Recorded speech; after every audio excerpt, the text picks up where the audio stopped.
poke you long enough and ask you, is this right what you're looking at? Please. Eventually you're going to say, yeah, you're right. That is right. That is right. It's That is right. brother. And It's that's because of the might. Exactly. Hold on, be clear. And you know, I'm finna use the word right, but I better say your opinion. You know what, the majority, a lot of his cabinet members are in the Bilderbergs and Trilateral Commission. Is this a good thing or bad thing? Well, I think it's a good thing depending on who you are and where you are. Okay. I mean, it's a business. They run the country. And the world. Right. So they supposed to have those of like mind together.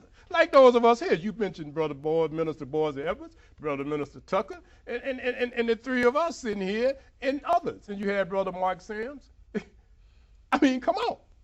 Can't no outsider just walk up in here, names of the shows that I just called, Yes, can he? yes, sir. No, and there's a whole bunch of producers down here. But if they ain't part of the hookup with this particular group, you see what I'm saying? So do that mean we right, wrong?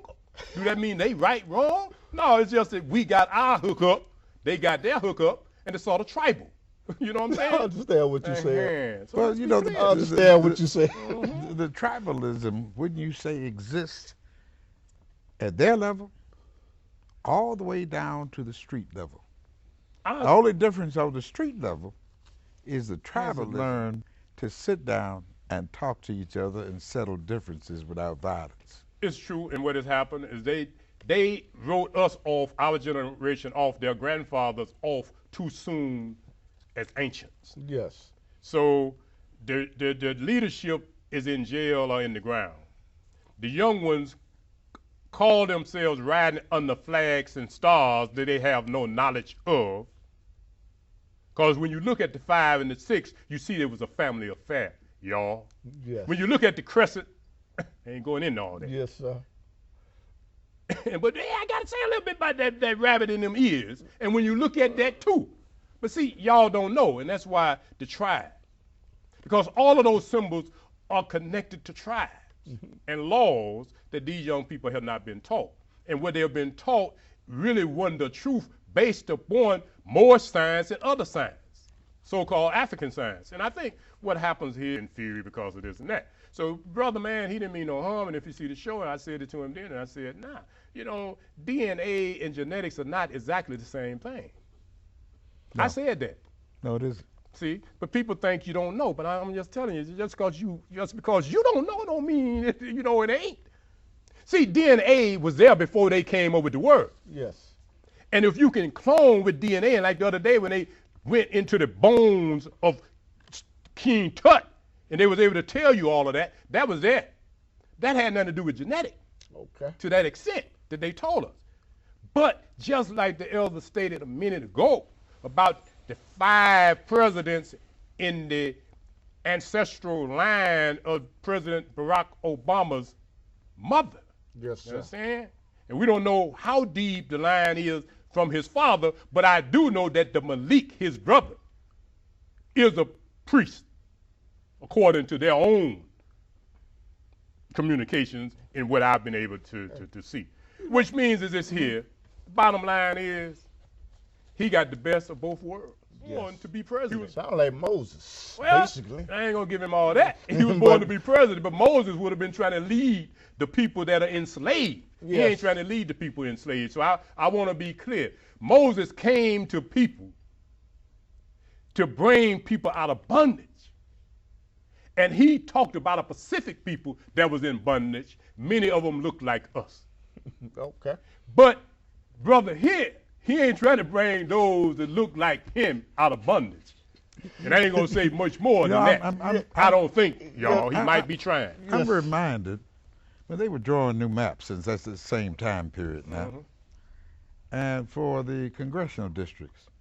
And I remember that Congressman Gus Savage had an opportunity to have a map drawn since he had seniority for himself, where he wouldn't have had any problem.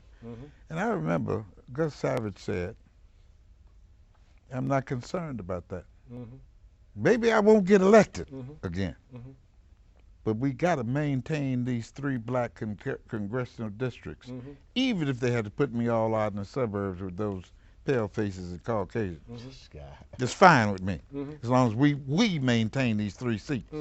And if he hadn't taken that position, Mhm. you don't have two Moorish, they call themselves Negro, Black, African American, but Moorish congressmen in Washington, D.C. right now from the city of Chicago, because he was willing to make that sacrifice. And whenever you get a public office, you got to be willing, whatever it takes, to make a sacrifice if necessary. Yeah, but we have to understand it. Let's please. The question is he willing to make the sacrifice?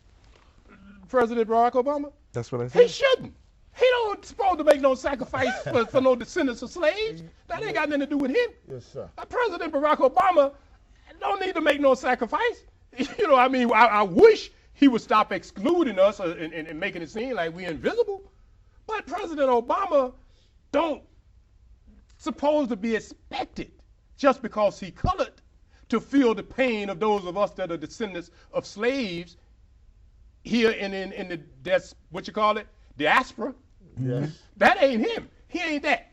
Yes. He is not that. So he don't need to try to look out for nobody. He is an American.